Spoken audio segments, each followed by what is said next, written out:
think the people who are protesting should verify the guidelines of NEET exam.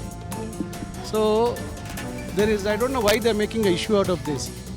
NEET exams have been allowed and people are allowed to wear hijab. So the KE also, there's nothing wrong. They're following what NEET guidelines is given. And these are all board exams. So I wish they go through the NEET guidelines.